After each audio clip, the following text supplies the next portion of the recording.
Good morning students, BA final की online class में आप सबका स्वागत है। आज हम फर्स्ट वीडियो में संयुक्त राष्ट्र के उद्देश्यों को डिस्कस कर रहे थे, जिसमें हमारा लास्ट जो उद्देश्य था उस समन्वय चल रहा था और किसी कारण हमारी वीडियो में कोई टेक्निकल फॉल्ट आ गया था, जिसके कारण हमें बीच में ही बंद करनी पड़ी। अब हम दोबारा नेक्स्ट वीडियो में संयुक्त राष्ट्र का जो लास्ट उद्देश्य है हमारा समन्वय, इसको डिस्कस कर रहे हैं। सभी उद्देश्यों की प्राप्ति के लिए संयुक्त राष्ट्र का एक अन्य उद्देश्य निश्चित किया गया है, वो है समन्वय। यह उद्देश्य संयुक्त राष्ट्र के कार्यों में समन्वय स्थापित करने के लिए केंद्र के रूप में कार्य करना है। आर्थिक, सामाजिक, सांस्कृतिक क्षेत्रों से संबद्ध सभी अंतर्राष्ट्रीय कार्यों का संपादन के लिए संयुक्त राष्ट्र द्वारा किए जाने की संभावना नहीं है। इसलिए संयुक्त राष्ट्र के बाहर और उससे संबंधित अनेक अभिकरण इन क्षेत्रों में कार्य करते हैं और ऐसे अभिकरणों के कार्यों में समन्वय स्थापित करना संयुक्त राष्ट्र का मुख्य उद्देश्य और दायित्व निश्चित किया गया है।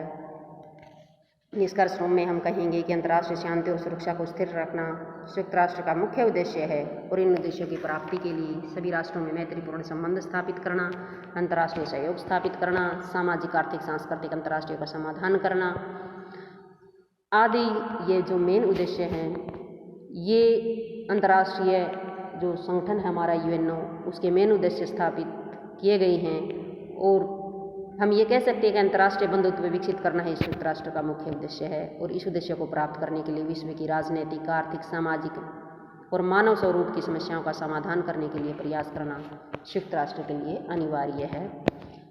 इसी के अंदर हमारा नेक्स्ट टॉपिक है अंतर्राष्ट्रीय संगठन जो है यूएनओ, उनके सिद्धांत। संयुक्त राष्ट्र के चार्टर के अनुच्छेद 2 में इसके सिद्धांतों का वर्णन किया गया है। इस अनुच्छेद में वे सभी सिद्धांत अंकित किए गए हैं जिनके आधार पर संयुक्त राष्ट्र का निर्माण किया गया था। ये सिद्धांत संयुक्त राष्ट्र और उसके सदस्य देशों का मार्गदर्शन करते हैं। इसके कुछ निम्नलिखित सिद्धांत हैं जिनके आधार पर ये कार्य करेंगे। इस संगठन का आधार इसके सदस्य राष्ट्रों की प्रभुसत्ता, संपन्नता व समानता का सिद्धांत है। इस समस्त राष्ट्र अपने सभी दायित्वों का ईमानदारी से पालन करेंगे जिन्हें उन्होंने वर्तमान चार्टर के अनुसार ग्रहण किया है, ताकि सभी को यह विश्वास हो जाए कि सदस्य राष्ट्रों के नाते जो भी अधिकार और लाभ हैं वे उन्हें भी प्राप्त हैं। सभी राष्ट्र अपने अंतर्राष्ट्रीय विवादों का निपटारा शांतिपूर्ण ढंग से इस प्रकार करेंगे कि विश्व सुरक्षा, शांति और न्याय संकट में न पड़े। समस्त राष्ट्र अपने विवादों में किसी राज्य की अखंडता, राजनीतिक स्वायत्तता के विरुद्ध न तो धमकी देंगे और न ही बल प्रयोग करेंगे। इसके अतिरिक्त वे ऐसा कोई भी कार्य नहीं करेंगे जो संयुक्त राष्ट्र के सिद्धांत का विरोध करता हो। समस्त राष्ट्र संयुक्त राष्ट्र संघ की ऐसी प्रत्येक कार्रवाई में यथासंभव सहायता देंगे जो वर्तमान चार्टर के अनुसार हो और किसी ऐसे राज्य की सहायता न करेंगे जिसके विरुद्ध संयुक्त राष्ट्र कार्रवाई करने या रोकथाम की कोई कार्रवाई कर रहा हो। इस संगठन का यह संगठन इस बात का आश्वासन दिलाएगा कि जो राष्ट्र इसके सदस्य हैं वे भी अंतर्राष्ट्रीय शांति और सुरक्षा स्थिर रखने में जहाँ तक आवश्यक हो उसके सिद्धांतों का पालन करेंगे।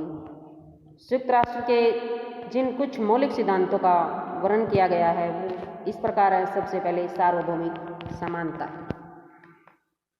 संयुक्त राष्ट्र संघ का प्रथम सिद्धांत यह है कि इसमें समस्त राष्ट्र प्रभुसत्ता, संपन्न और सम्मान है।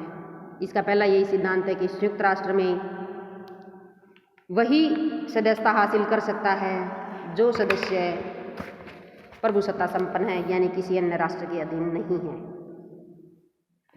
सार्वभौम, शक्ति संपन्न और दूसरा है हमारी समानता। सार्वभौम शक्ति संपन्न का अर्थ है राज्य आंतरिक और बाहरी मामलों में प्रभुसत्ता संपन्न है।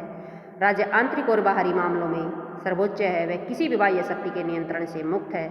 समानता से अभिप्राय है कि संयुक्त राष्ट्र के सभी सदस्य समान हैं और महासभा में जब भी मतदान की प्रक्रिया होती है तो सभी सदस्यों को एक सम्मान, एक मत देने का ही अधिकार प्राप्त है, जो इसके समानता के सिद्धांत को प्रदर्शित करता है।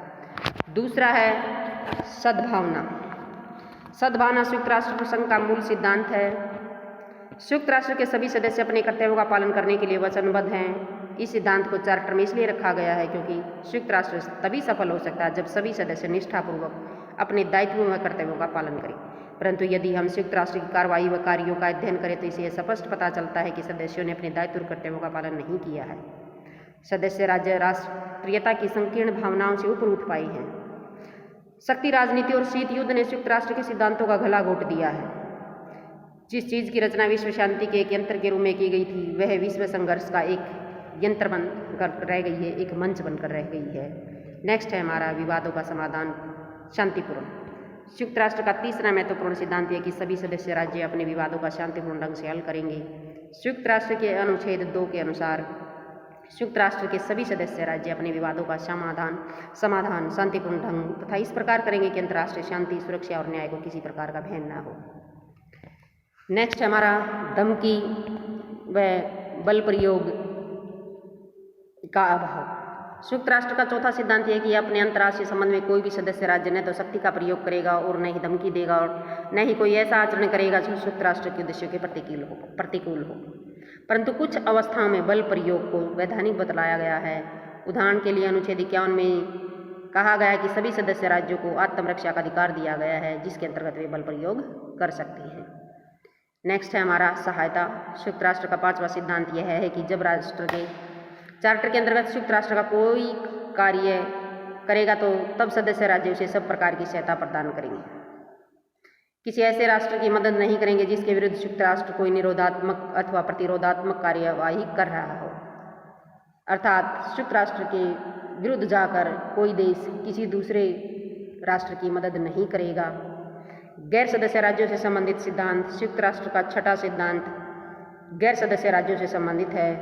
चार्टर के अनुच्छेद 2 में कहा गया कि शांति और सुरक्षा बनाए रखने के उद्देश्य से जहां तक आवश्यक होगा यह व्यवस्था की गई जाएगी कि जो देश संघ के सदस्य नहीं हैं वे चार्टर के सिद्धांतों के अनुसार आचरण करेंगे। इस सिद्धांत द्वारा संयुक्त राष्ट्र को विश्वव्यापी बनाने का प्रयास किया गया है, परंतु संयुक्त राष्ट्र के पास ऐसी कोई शक्ति नहीं है जिसके द्वारा गैर सदस्य राज्यों को संयुक्त राष्ट्र अपने आदेश और प्रस्ताव मानने के लिए बाध्य कर सके। यह गैर सदस्य राज्यों पर निर्भर करता है कि वे कहाँ तक संयुक्त राष्ट्र के सिद्धांत और आदेशों का पालन करते हैं। नेक्स्ट है हमारा घरेलू मताधिकार। संयुक्त राष्ट्र का सातवां सिद्धांत सदस्य राज्यों के आंतरिक मामलों से संबंधित है। राष्ट्र के अनुच्छेद 2 में 7वें खंड में कहा गया है कि संयुक्त राष्ट्र किसी भी राज्य के घरेलू या आंतरिक मामलों में हस्तक्षेप नहीं करेगा और भारत जैसे उदाहरण के तौर पर भारत ने दक्षिण अफ्रीका का रंगभेद की नीति के विरुद्ध कई बार संयुक्त राष्ट्र में प्रस्ताव प्रस्तुत किए, परंतु हर बार दक्षिण अफ्रीका ने इसे अपना घरेलू मामला बताकर भारतीय प्रस्तावों का विरोध किया था। इस प्रकार के और भी अन्य उदाहरण दिए जा सकते हैं कि कोई देश किसी दूसरे देश के आंतरिक मामलों में हस्तक्षेप नहीं करेगा। निष्कर्ष रूप में संयुक्त राष्ट्र के सिद्धांतों के विषय में यही कहा जा सकता है कि इस संस्था के चार्टर ने संयुक्त राष्ट्र के सभी सदस्यों की प्रभुसत्ता का समान रूप से मान्यता दी है। संयुक्त राष्ट्र ने जनसंख्या क्षेत्र किसी भी अन्य आधार पर किसी भी देश को बड़ा या छोटा नहीं माना। संयुक्त राष्ट्र का एक अन्य महत्वपूर्ण सिद्धांत प्रत्येक देश की आंतरिक प्रभुसत्ता पर आधारित है। संयुक्त राष्ट्र के चार्टर में यह व्यवस्था है कि किसी देश के आंतरिक विषयों में यह संस्था हस्तक्षेप नहीं करेगी। यद्यपि इस सिद्धांत ने संयुक्त राष्ट्र की शक्ति को कुछ सीमा तक सीमित किया है, क्योंकि हर बार मानव अधिकारों का अतिक्रमण और अत्याचारी स्वरूप के कार्यों ने भी संयुक्त राष्ट्र इस आधार पर हस्तक्षेप नहीं कर सकता कि ऐसे विषय संबंध राज्य के आंतरिक क्षेत्राधिकार में आते हैं। शांतिपूर्ण रूप से विवादों का समाधान करना, शस्त्र शक्ति का प्रयोग न करना और सभी सदस्यों द्वारा संयुक्त राष्ट्र के चार्टर का पालन करना इस संस्था के महत्वपूर्ण सिद्धांत हैं। Thank you and have good day.